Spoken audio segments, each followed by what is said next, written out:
Rassemblement démocratique et social européen et pour 4 minutes, chers collègues.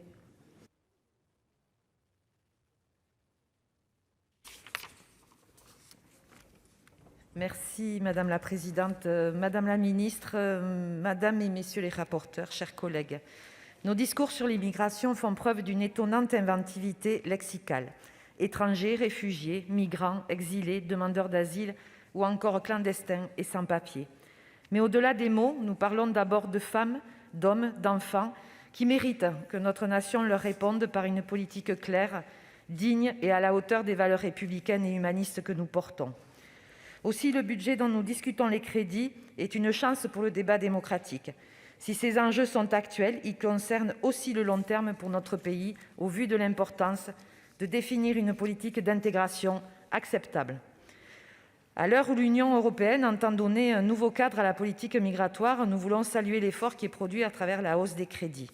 La stabilité des crédits dévolus au logement ou à l'emploi des réfugiés ayant besoin d'un accompagnement spécifique reste un signal positif, alors que le contexte budgétaire est, nous le savons, très dégradé par ailleurs.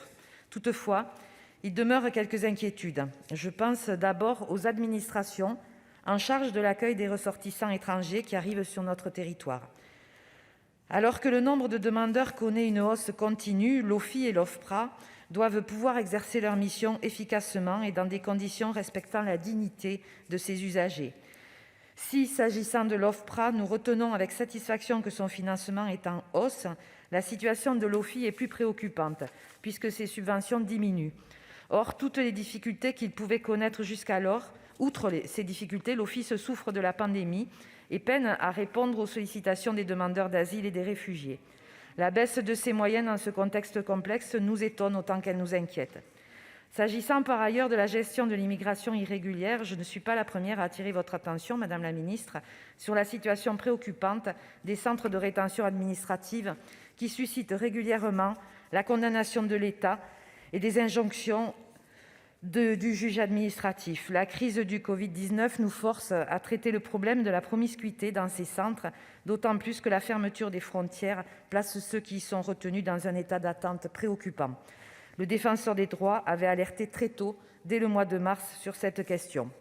S'agissant ensuite de l'immigration régulière, qui est elle aussi en hausse continue, se pose mécaniquement la question de l'intégration des nouveaux arrivants et des moyens qui y sont alloués.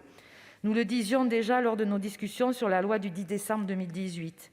Aucune intégration sur les territoires de la République ne pourra se faire si l'on ne veille pas à ce que les personnes présentes sur ce territoire parlent français, connaissent la société française et en respectent les règles. Il faut donc que les crédits alloués permettent cela. Et de ce point de vue, je crains que ce budget ne remplisse pas ses objectifs, pourtant fondamentaux pour mon groupe, très attaché à défendre une République unie et apaisée. Enfin, tous nos efforts resteront vains s'ils ne trouvent pas d'écho au niveau de l'Union européenne.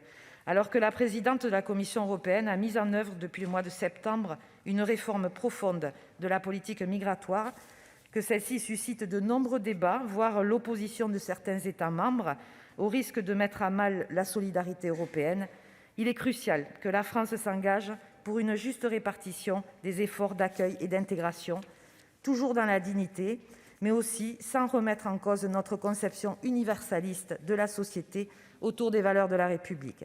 Ces remarques faites, mes collègues du groupe RDSE et moi-même ne nous opposerons pas au budget qui nous est proposé.